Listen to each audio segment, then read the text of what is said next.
Hello, Earth, and welcome aboard the Silverwind. My name is Captain Tom, and I'm joined today by our co-host and producer, Wilson. So he will not have a mic, which is, good for you guys. And I will, just be running the show here. He'll be running in the background. We have been out for a couple weeks, but we are here and reading Genesis 24 today. And we're not going to do it right here over Earth. We're actually going to take off towards Uranus. So let's go ahead and make that happen here. But let's see here. So today, let me make sure we get the engines going right. We want to make sure we warp to the right place here.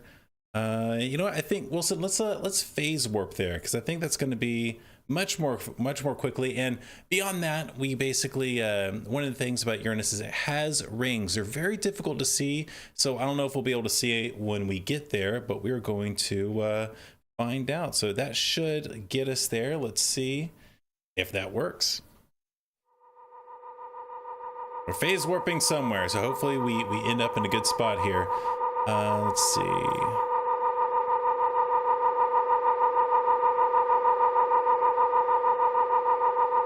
Yeah, that's looking good. That's looking good.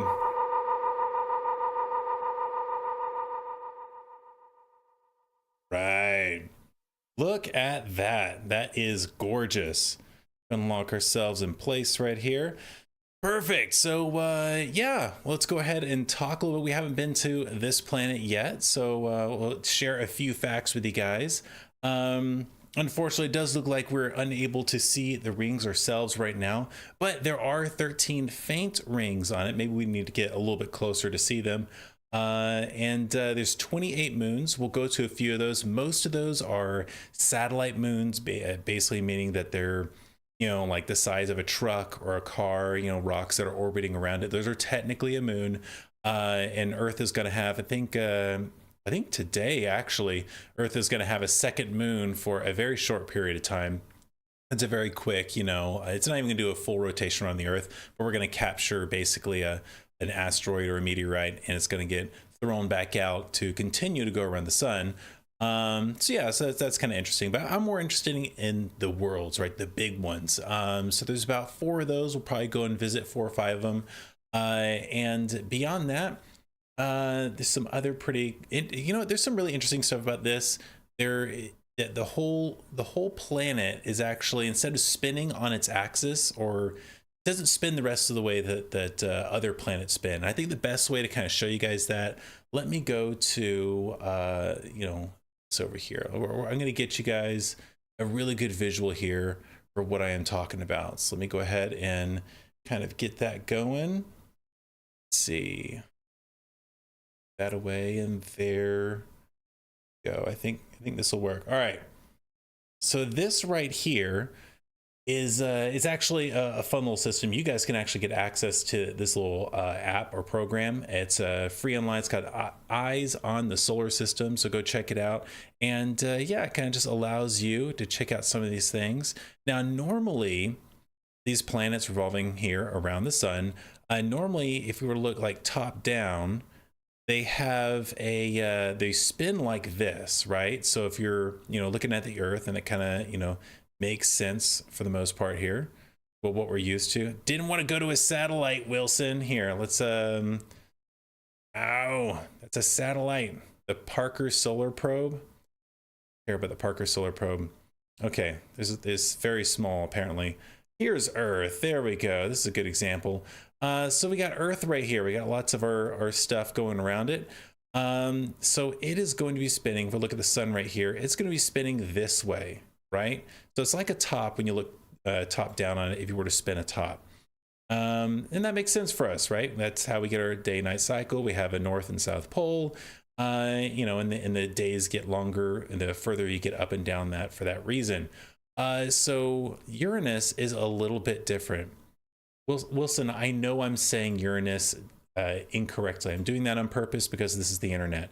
So anyways, so this is Uranus right here. And there's a few interesting things about it. It is the only planet. You see, we got a few of these big moons right here being named. it is the only planet that instead of spinning like a top, instead of spinning that way, it rolls, right? So it actually spins this way. So its pole, right? And you can argue whether that be the north or south pole. Maybe it's an east and west pole. Its pole is essentially pointing towards the sun. So this is going to roll in this direction as it just slow, of course, makes its way around the sun. And so that means that for, basically half of the year, or not year, a year for it, which is actually a pretty long time, for the half of its revolution around the sun is pretty much getting sun on only one side of it right there, and then as it goes around it gets sun on the other side. So I'm pretty sure that equals out to about 21 years of winter. So yeah, Uranus is a pretty interesting place. And another thing that's interesting about it, which you may have already noticed here, is that not only is the whole planet seem to be knocked over on its axis and how it rotates, but look at how all these moons are going around it. So these moons are almost at a 90-degree angle, the same way the planet is. It's spinning at a 90-degree angle compared to everything else. So let's see here for reference. Let's go to Jupiter here, so you guys can see the difference right here. So if we go to Jupiter and we look at this, it's not perfectly flat. I mean, nothing is going to be perfectly flat, and everything with the exception of this guy down here, Juno. Juno's on its own program, but look about how flat that is. It's spinning properly, right? It's spinning, like a top, and it's going around the sun. This is the same way all the planets are. If we go to Saturn, I think it has a slightly different. It's a little kilted off a little bit more, as you can see there, but not to the degree, like even then it's a little off, but it still spins the correct way, right? Its moons are just kind of, helter-skelter a little bit. But if we go to Uranus right here, you can really see that difference. And look at that. That is insane. That's almost 90 degrees, at which, I mean, if you compare it to these little lines right here, that's almost 90 degrees. It's pretty crazy. So why is it like this, and why is that significant? Well, one of the reasons this is significant is because when you have a model for the creation of the solar system, and that model is actually, you know what? Let's go ahead and go back here. Let's see. Perfect. Okay. So if we go, let's say, sure, all my controls are good here. We don't want Wilson to mess anything up. Let's see this. Yeah. Okay. All right. We are cooking. We're good now. So basically, this is kind of the issue with it. If you have the model for like a materialistic worldview, which is the idea that there is no creator, there is no intelligent design, things just kind of came about through natural processes. Well, the only model that would essentially provide any kind of justification for what we see out there in our solar system would be that it would be a big swirling gas that eventually, as that swirling gas condensed from gravity, form different planets and the sun and different things like that, the moons that we see. So for something to not be spinning in that direction and also to be 90 degrees off like that, the only explanation is that there must have been some like Earth-size meteor, would have to be, I guess, a planet at that point, had rammed into Uranus and knocked it off its axis like that. And so it sounds good on the surface, like, hey, it got hit by something really big. It's like, okay, if you don't think about it for very long, it's like, I guess you accept that. The only problem is that would have to be a very catastrophic event, and for a few things, what we observe doesn't seem to really make sense to that. So first of all, the way that it rotates around the sun, it's got an almost perfectly circular orbit around the sun. You would think if it got hit by something tremendously hard like that, it definitely would have a more elliptical orbit around the sun, which is not what we see. In addition to that, it has rings, but these rings are so faint and so thin, essentially, that it doesn't amount to the debris from an impact like you would expect from something that big slamming into it. And also, another thing to consider with it is that if it were to be hit by something that large, this would have to be before it captured the moons that it currently has, because if something that big collided with this planet, then it would just basically knock all of these moons out of orbit. So it would have to have been a something that happened a long time ago and then still allowed all the moons to gather on it. It's just kind of an odd scenario. From that materialist point of view, there's actually not a really good explanation for why we see Uranus the way that we see it. Of course, talking about the theistic worldview on this, it's much easier to explain. I mean, all you have to do is just simply point out all of these planets and almost every single one of these moons are extremely unique. They're all very different in the way that the surface is formed, or at least how the surface looks, their orbits, their relation to one another. It all seems very intricately, you might even say designed, right? So to just have a random planet in this random position like this, I mean, the theistic argument is to say you have the same, being, right, that created the platypus also created these planets, right? And would have to have carried that personality in all of his creation. And I mean, why wouldn't he, just create a planet that rolls on, around the sun just to make it something interesting, weird, and unique? So, yeah, the theistic explanation is a much easier explanation because of that. But, once again, you think you make those evaluations as you see fit. But yeah, I just think it's really interesting. We come across another very unique body out here in our solar system. And there's more to talk about with Uranus. There's actually more to talk about with a lot of these things that we cover. But, we're going to be coming back to these things. So we'll talk more about some of the other aspects of them when we do that. For now, we actually have chapter 24 in Genesis is a pretty long chapter, although like a good part of it is just going to be like a big review of everything that's just read. There's a segment in there where one of the characters is just kind of rereading all the events that had transpired. So when we get to that, we're basically just going to read that huge chunk because there's really not any new information there. But it's a really good chapter for kind of showing good integrity in some people. Sometimes the Bible, focuses a lot of attention on the bad integrity of different human beings. And this time it's going to be a bit more positive, right? So in order to do that, we're going to go to the reading room. And when we're back there, we'll dive right into it. So in order to do that, let's go ahead and hit that transition scene, Wilson, and I will see you guys in just a few moments.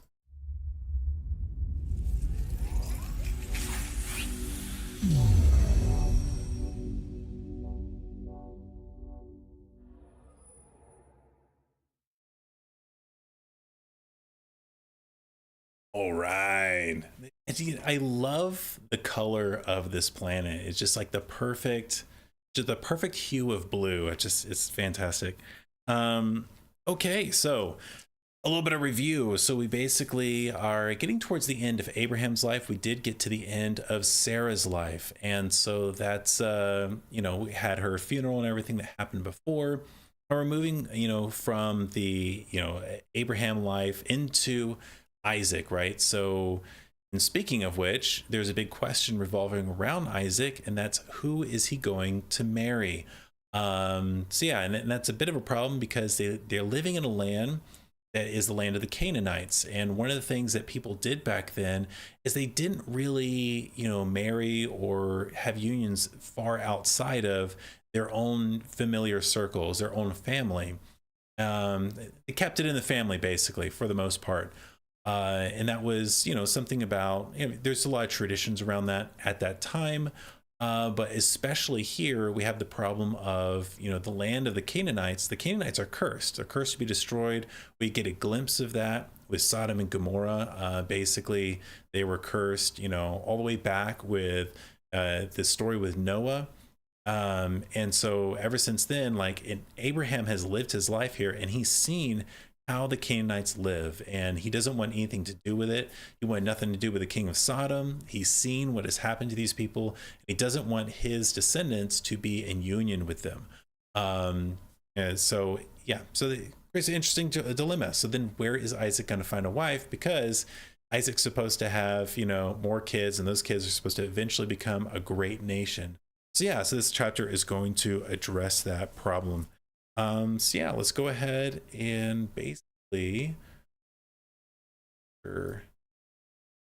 get my setup going here. All right, let's go ahead and just read through a good chunk of this right now. Just do 1 through 4. As we do that, we'll go to some different, let's see here. Yeah. Look at that. Look how nice that looks. Easy day. All right, so let's go ahead and start the reading. And that's Genesis 24. We're gonna do 1 through 4. Abraham was now a very old man, and the Lord had blessed him in every way. One day Abraham said to his oldest servant, the man in charge of his household, "Take an oath by putting your hand under my thigh. Swear by the Lord, the God of heaven and earth, that you will not allow my son to marry one of these local Canaanite women. Go instead to my homeland, to my relatives, and find a wife there for my son Isaac." Okay, so good setup. Kind of already talked about all of this, but the unnamed servant here in the situation was most likely Eliezer. That is the name of the individual who is the servant in charge of his household before he had kids, when Abraham was complaining to God, or giving a complaint to God that, you know, his household would be turned over to this servant instead of having kids of his own. He really wanted to have kids of his own. So here is this man who would have inherited, but now Isaac's going to inherit all of this. And we'll kind of see who this guy is, right? I feel like this story it seems like it's a lot about Isaac and Isaac's wife. Name her when we get to her. But as far as this guy's kind of the center of the whole story here. So just kind of pay attention to who he is and that sort of thing. And then there's also this really weird way of taking an oath, at least weird to us, and that's putting your hand underneath someone's thigh. And that was just seen as a serious oath. It's not serious on the level of, you know, like a covenant, you know, where you're walking between the split animals, but this is a different style of an oath of just saying, like, listen, it was a very personal oath. It's one of showing vulnerability and closeness. And then some people have also looked at this as, you know, he's putting his hand under his thigh, which is close to the symbol of circumcision. And so the promise of that circumcision and God's promise, basically kind of trying to elevate, you know, the swearing of this to the seriousness of that circumcision, element, right? And covenant, right, that he has with God. So yeah, well, this isn't the only time we'll see this in the Bible, but this is a way they did things back then. So it's kind of interesting, right? So yeah, so he's got to go to the land of Isaac. This is about 500 miles away, or the land of Isaac. This is the land where Abraham came from. About 500 miles away on a straight road, but we know roads aren't really straight, so it could have been as much as 950 miles in order to get there. So he's charging him to go on this really long journey. So yeah, let's keep reading. Let's get to let's see here. We'll get to verse 9. Gets to another good spot to talk about. The servant said, "But what if I can't find a young woman who is willing to travel so far from home? Should I then take Isaac there to live among your relatives in the land you came from?" "No," Abraham responded. "Be careful never to take my son there, for the Lord, the God of heaven, who took me from my father's house and my native land, solemnly promised to give his land to my descendants. He will send his angel ahead of you, and he will see to it that you find a wife there for my son. If she is unwilling to come back with you, then you are free from this oath of mine, but under no circumstances are you to take my son there." So the servant took an oath by putting his hand underneath the thigh of his master, Abraham. He swore to follow Abraham's instructions. Yeah, easy day. So, basically, kind of fun little interaction. The Eliezer here seems to be very pragmatic. He's like, well, if she doesn't want to come over here, should I take him over there? And he's very adamant, like, God has revealed to Abraham when, essentially his people will go away from this land and how they'll come back, and then they'll spend some time in Egypt, and then they'll be, essentially slaves there. So God kind of reveals all this to Abraham up front, that they'll go and suffer in Egypt for a time, and then they'll come back. And so there's nowhere in what God has given instructions to Abraham that his son or that his descendants will ever go back to the land where he came from. In a lot of ways, that would almost be kind of an undoing of everything that he did by traveling to this place that God had promised him, and it asked him to go to. So it's so he's very adamant about this, trusting God completely with the circumstances, which is, on par with what we know about Abraham. He has that faith and trust in God, and then to try and, it seems like to quell, Eliezer his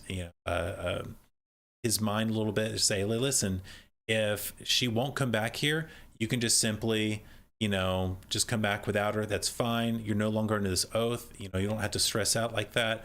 Just know, like, follow this oath the way I'm telling you to do it, and do not bring my son out of the promised land. He's got to stay here. So, all right, those rules are set, and the servant, Eliezer, is now ready to go on this journey.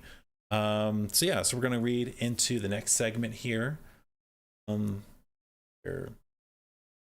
Yeah. 9. How about we go to 14? I think that'll be a good one right here. Let's just jump into the scene. Jump right into the reading. Then he loaded 10 of Abraham's camels with all kinds of expensive gifts from his master, and he traveled to distant Aram Naharaim. There he went to the town where Abraham's brother Nahor had settled. He made the camels kneel beside a well just outside the town. It was evening, and the women were coming out to draw water. "O Lord, God of my master Abraham," he prayed, "please give me success today and show unfailing love to my master Abraham. See, I am standing here beside this spring, and the young women of the town are coming out to draw water. This is my request. I will ask one of them, 'Please give me a drink from your jug.'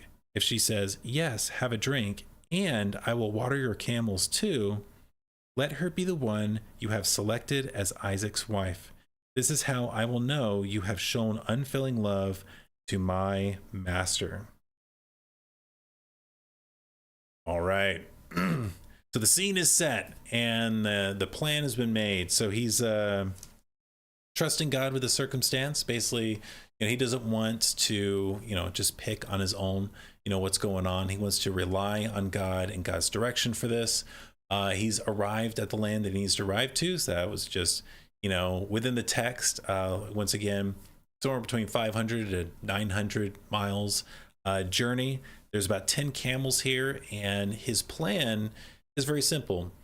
I will, ask if one of these girls will give me a drink from their jug, and then if she prompts without me saying anything, I will do that for you, and I will water your camels too. And that's how he's going to. This is the one. And so, watering the camels too. The reason why that's such a big deal, and why someone wouldn't normally volunteer to do that, is because these camels, which are obviously thirsty at this point, 10 camels can drink about 250 gallons of water. That's what I got here on my notes. It's the best guess about it. And that's about a visual on that. That's about like a hot tub and almost half of another hot tub full of water. And so you would, that'd be a lot of water to fish out of well. That's a lot of work to commit to, simply because a stranger asked, "Hey, could I get a drink from your jug? Right? Could you get me a little bit of water?" And then for them to volunteer to do what would be hard manual labor for at least a couple hours, would not be something that someone would normally prompt to do. It would also have to be someone who had a really high integrity and good character to want to do something like that, if that makes sense. So this is kind of a test for her character, but also at the same time, this would have to be someone prompted by God to do something like this. So when it says that these are young women, the best guess here, especially with the But we'll get to that in just a second here. But yeah, so this is the plan. This is what he's prayed for. We'll see what happens next.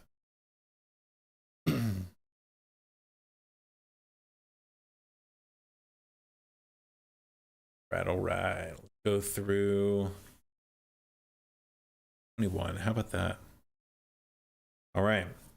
Before he had finished praying, he saw a young woman named Rebecca coming out with her water jug on her shoulder.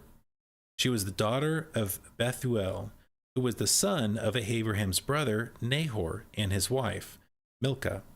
Rebecca was very beautiful and old enough to be married, but she was still a virgin. She went down to the spring, filled her jug, and came up again.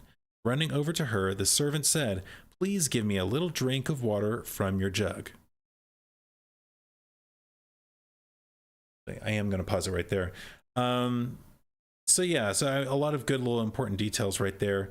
I really like that it adds the detail that before he was done even praying, like he's hatched his whole plan in his mind, he's praying it out, but before he's even done with this, God is already, answering his prayer, basically, which I think is a fun little detail there, and kind of showing the nature and character of God as well.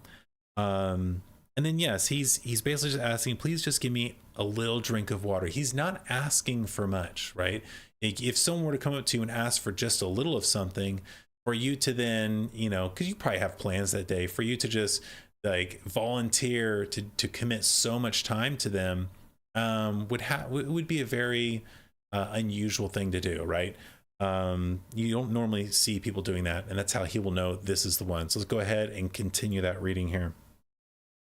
"Yes, my lord," she answered.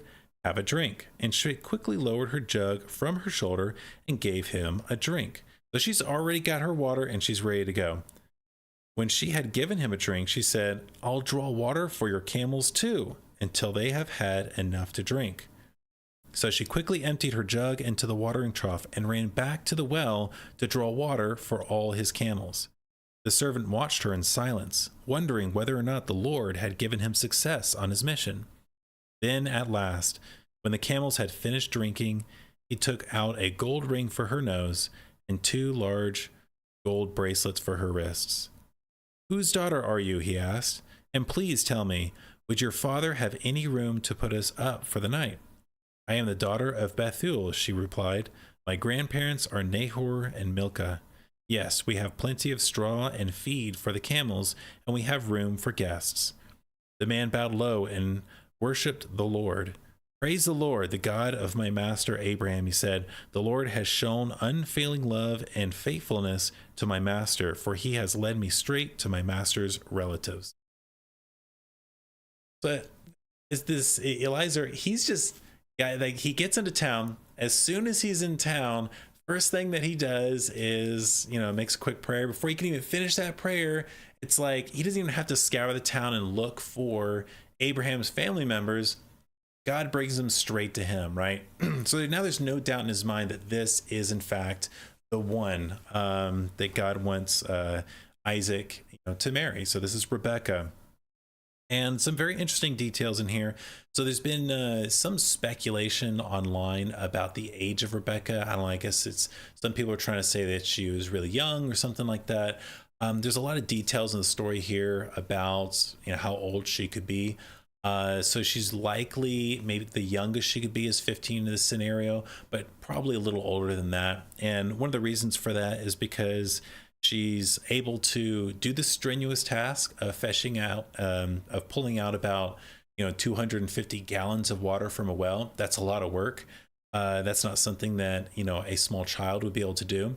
Additional to that, she's also old enough to understand, like, what guests are able to be there, what provisions they have at the house, and even being able to give permission, like to tell a stranger, "Hey, yes, you're a traveler, you can actually come over to our house and stay." So that she has old enough to have some kind of authority within her own family to be able to make these kinds of decisions without having to go ask mom and dad, so to speak. So she's old enough to be considered an adult in this story, according to the customs and everything else at that time.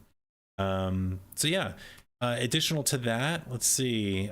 This is the only. So there's been a lot of descriptions of women in the Bible of being beautiful.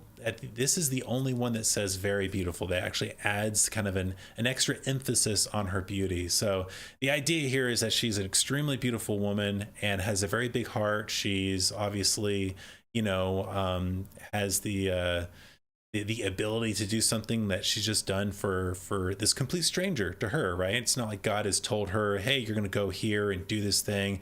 Like she's acting out of her character, and of course this is all through the guidance of God, but we can't take that away from who she is as well. So yeah, so now he's going to be going over straight to the relatives of Abraham. So Abraham's brother here, Nahor. So let's go ahead and jump to the next reading here. Let's see here. I want to make sure we're going to get to a part here. I'm going to stop before we do that. We'll read to verse 28. There's going to be a part in here that this is going to be a big chunk of reading. It's just going to be kind of retelling the whole story, but we're not quite there yet. So now we got to go over and see the relatives. Oh yeah, and he's also giving her these riches and these gifts in order to, like, this is essentially kind of a proposal being done, on Isaac's behalf, right? It's also showing like, hey, the person who wants to marry you is someone who is well off. They can take care of you, right? Here are these very rich gifts. Yeah, so let's go ahead and jump into the next section here.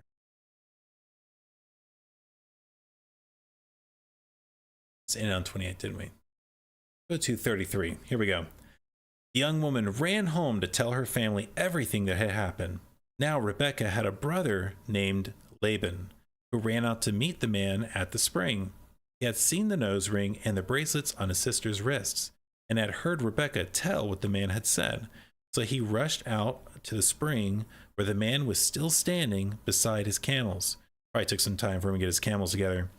Laban said to him, "Come and stay with us, you who are blessed by the Lord. Why are you standing here outside the town when I have a room all ready for you and a place prepared for your camels?" So the man went home with Laban, and Laban unloaded the camels, gave him straw for their bedding, fed them, and provided water for the man and the camel drivers to wash their feet. Then the food was served, but Abraham's servant said, "I don't want to eat until I have told you why I have come." "All right," Laban said, "tell us." Yeah, that's all pretty self-explanatory there. We've got an important character here. His name is Laban. This character will come up again in the future. This is Rebekah's brother, and kind of assumes the role of who essentially, a father should be doing in this situation. The father is still alive and present, but Laban seems to be kind of a, someone who's really assumed roles and responsibilities in the household. So yeah, so we'll just continue from there. We got this conversation going on. Let's see what happens next.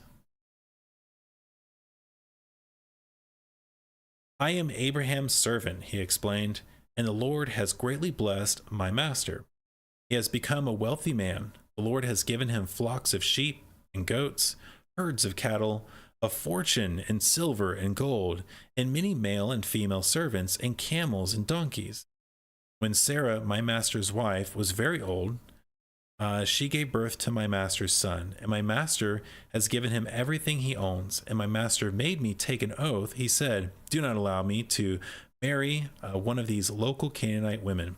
Go instead to my father's house, to my relatives, and find a wife there for my son.'" He's basically just going to retell everything that we read. So I'm just going to just go through his entire retelling so we get caught up to present. "But I said to my master, 'What if I can't find a young woman who is willing to go back with me?' He responded, 'The Lord is in whose presence I have lived will send his angel with you and will make your mission successful. Yes, you must find a wife for my son from among my relatives, from my father's family. Then you will have fulfilled your obligation. But if you go to my relatives and they refuse to let her go with you, you will be free from my oath.' So today, when I came to the spring, I prayed this prayer, 'O Lord God of my master Abraham, please give me success on this mission. See, I am standing here beside this spring. This is my request. When a young woman comes to draw water, I will say to her, please give me a little drink of water from your jug. If she says yes, have a drink, and I will draw water for your camels too. Let her be the one you have selected to be the wife of my master's son. Before I have finished praying in my heart, I saw Rebecca coming out with her water jug on her shoulder. She went down to the spring and drew water. So I said to her, please give me a drink. She quickly lowered her jug from her shoulder and said, yes, have a drink, and I will water your camels too. So I drank, and then she watered the camels. Then I asked, whose daughter are you? She replied, I am the daughter of Bethuel, and my grandparents are Nahor and Milcah. So I put the ring on her nose and the bracelets on her wrists. Then I bowed low and worshiped the Lord. I praised the Lord, the God of my master, Abraham, because he had led me straight to my master's niece to be his son's wife. So tell me, will you or won't you show unfailing love and faithfulness to my master? Please tell me yes or no, and then I will know what to do next. So this whole transaction here, and I think it's actually good that we get kind of this whole retelling. And from the perspective of the servant, we see that the original charge from Abraham really did believe that an angel would be with him, give him success on his journey. So, there's that faith of Abraham for you. But right here, he's 100% honest, tells him exactly everything that's going on. And this is not one of those pitches where, and if you don't, allow her to go marry my master's son, then, this or that bad thing will happen. He's left the door completely open. There's no coercing, just to simply say, listen, will you give me success or not? If you don't give me success, which you can do, right, then I will go back empty-handed, and that'll be the end of it, right? So there's no pressure here. But clearly he really wants there to be success with this. He really wants this to work, and telling about all the miraculous thing that happened. And Rebecca's there to also, collaborate this story. And additional to this, it seems like Abraham's probably much more wealthy than Laban and this side of, his relatives that he left, because they were just extremely impressed with the gifts that were given to Rebecca, which is probably the reason that Laban ran out there super excited to welcome this guy in. Hey, this guy is rich, get him in here. You know what I mean? Like, we want this rich guy to be our guest. So yeah, so we'll see what they have to say in response to this as we jump into the next section here. Then Laban and Bethuel replied, the Lord has obviously brought you here, so there is nothing we can say. Here is Rebecca, take her and go. Yes, let her be the wife of your master's son, as the Lord has directed. When Abraham's servant heard their answer, he bowed down to the ground and worshipped the Lord. Then he brought out silver and gold jewelry and clothing and presented them to Rebecca. He's got even more gifts for her. He also gave expensive presents to her brother and mother. There you go. Then they ate their meal, and the servant and the men with him stayed there overnight. But early the next morning, Abraham's servant said, send me back to my master. But we want Rebecca to stay with us at least 10 days, her brother and mother said. Then she can go. So what's kind of going on in this interaction here. They clearly said, hey, you can totally, have Rebecca to go and marry Isaac. That sounds great. Obviously, this is someone that we know, even though they're not living here. And additional to that, they get gifts. Like Rebecca gets gifts, and then there's gifts given to Laban and kind of the rest of the family, essentially, which they're really excited about. And that's probably the biggest reason why they're saying, hey, could Rebecca stay around another 10 days? And who knows how much longer they would have tried to coerce them to stay, because surely they have more riches that they could share. That's probably one of the big reasons for it. The other reason is that perhaps they, all this is kind of sudden. Rebecca would be moving away and they may never see her again. So, just that, hey, listen, this is a little too soon. We would like you to stay a little bit longer. In that sense, it's a lot less selfish and a lot more, loving. Could be either one. It could be both, right? So this is kind of what's going on here. But we'll see, clearly, Eliezer here, he's a servant on a mission, and he's done everything really well so far, and he's ready to hit the road. So let's see what happens next. When I love this too, like he's asking permission, like please, like give me leave so that I can go. You know, I mean, he wants the blessing. He doesn't just want to take Rebecca and just split. He's like, hey, you know, you need to be able, like, you need to be the one to tell me to leave and go back to Abraham, right? So it's just a sign of respect. All right. But we want Rebecca to stay with us at least 10 days, her brother and mother said. Then she can go. But he said, don't delay me. The Lord has made my mission successful. Now send me back so I can return to my master. Well, they said, we'll call Rebecca and ask her what she thinks. So they called Rebecca. Are you willing to go with this man? They asked her. And she replied, yes, I will go. So they said goodbye to Rebecca and sent her away with Abraham's servant and his men. The women who had been Rebecca's childhood, I'll say it again. The woman who had been Rebecca's childhood nurse went along with her. They gave her this blessing as she parted. Our sister, may you become the mother of many millions. May your descendants be strong and conquer the cities of their enemies. Then Rebecca and her servant girls mounted the camels and followed the man. So Abraham's servant took Rebecca and went on his way. So this is a really sweet moment. We see, which I think is super important. We see Rebecca having a voice, you know, in this. She has a say in this. She wants to go. You know, she could, if sure, she said, no, I want to stay a little bit longer. I'm not so sure. This shows that she's willing, like she's excited about this. She wants to do this. She's also not completely estranged from everyone that she knows. Her like closest, I guess, you know, like servant or childhood nurse, right? So kind of probably her closest friend, confidant kind of person is going to be going with her. And then it also sounds like there's a team of servants that she's, you know, has had that are also going to be going with her. So she has still this circle of friends while she goes on this journey to marry a man she's never met, but clearly it's destined by God. So she's excited for it. So yeah. So now they're heading back, and we're basically going to wrap up this story with, you know, we don't have to be left on the cliffhanger. So there's going to be a little bit more left, you know, with the essentially Isaac and Rebecca meeting one another. So it's meant to be kind of a very romantic thing. And so we'll read through that, and that will be the story. Meanwhile, Isaac, whose home was in the Negev, had returned from Beer Lahai Roi. One evening, as he was walking and meditating in the fields, he looked up and saw the camels coming. When Rebekah looked up and saw Isaac, she quickly dismounted from her camel. "Who is that man walking through the fields to meet us?" she asked the servant. And he replied, "It is my master." So Rebekah covered her face with her veil. Then the servant told Isaac everything he had done. And Isaac brought Rebekah into his mother Sarah's tent, and she became his wife. He loved her deeply, and she was a special comfort to him after the death of his mother.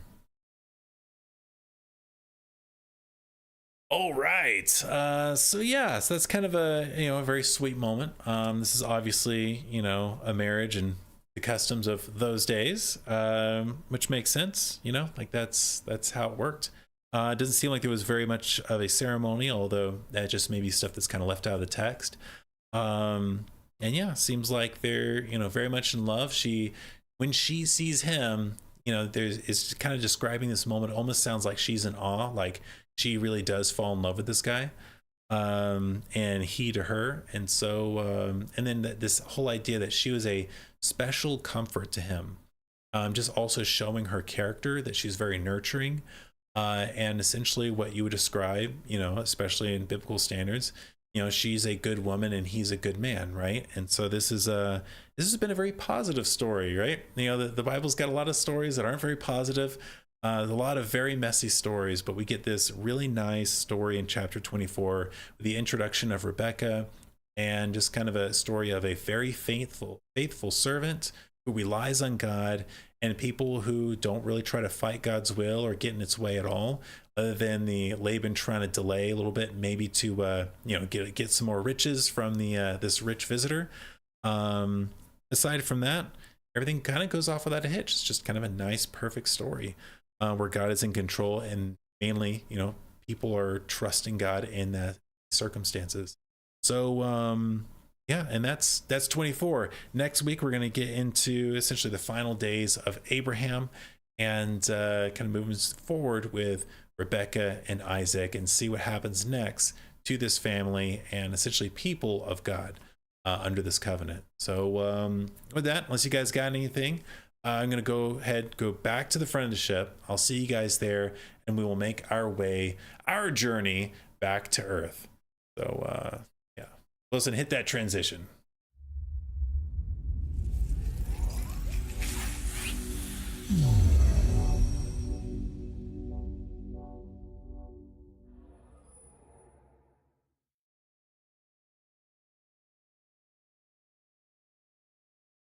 All right. So now is the time to say your farewell to Uranus here. Let's see here. We've got a couple different. Yeah, there we go. Okay. So yeah, let's get out of here. And you know what? I'm kind of frustrated that I can't see the rings. So Wilson, we got to do something about the ring situation. We need to do something so we can get in a better position where we can see them or something next time. So we'll work on that. But for now, I think that I don't really care about phase warping. Let's just do the regular deal and make our way back. So do a little warp drive action here. That should be sure. Get that calculated. We don't want to run into the Earth. That would be bad. So let's see. Hopefully this works. Okay, I think it's working. Julian, another good stream. Thanks, man. Appreciate it. Just so you guys know, the Friday show will be not this Friday, but I'm in the works of getting it set up. That we're going to be going into the next part of Journey to the West with the whole story with Sun Wukong, the Monkey King, and it's going to be probably like a 4 or 5 part series. It's probably going to take up most of the first season of our seasonal show. So be looking out for some promos on that. Yeah, and so we're going to try and see some space whales or something like that. Let's see here. Yeah, let's do that. Okay. Sure we're locked in here. There's Earth. Look at that. And we are set. Hopefully.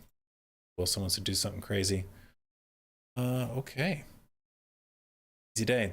All right, well, with that, yeah, I appreciate you guys hanging out. I'm really excited to keep moving through the Bible story here. When you actually kind of break down and understand all these different chapters, the highs, the lows, the sweet moments, when you understand all that stuff about it, it really makes the whole story come to life. And for a story that has, the impact and meaning that it has, this story has changed the entire world. I mean, like all of Western civilization was radically transformed by, this story, going, of course, all the way through the New Testament of the Bible. Jesus Christ would be the major factor in that. But all of this and understanding, who Jesus is, that whole movement that happened around 0 AD, or I guess around 30 something AD. But, all of that happened, understanding this Old Testament stuff in the story is really important for understanding the rest of that. So excited to continue to go through this with you guys. We got some really interesting and fun stuff coming up soon with this story. And I'm gonna make sure we're on here every Wednesday. If I'm not here on a Wednesday, something's gone wrong. Most like Wilson has messed up something, surely. But with that, appreciate you guys, and I will catch you guys next time. Be sure to check out those artists in the description. So let's go ahead and finish this up with a nice outro. All right, Wilson, hit it.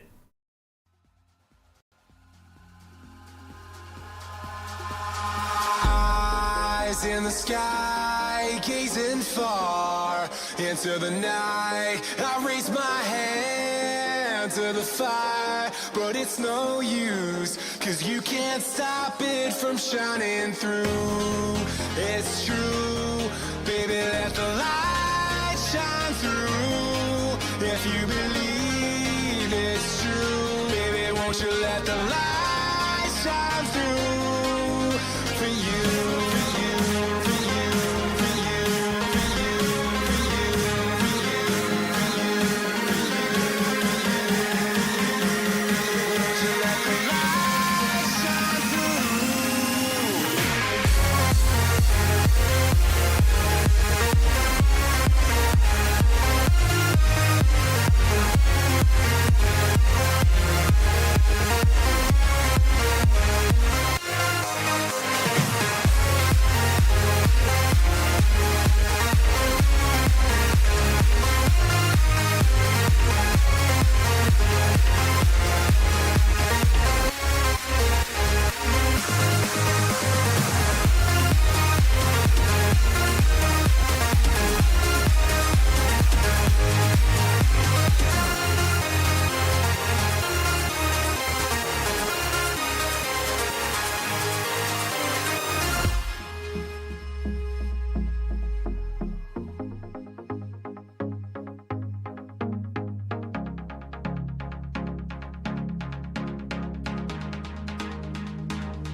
In the sky, gazing far into the night.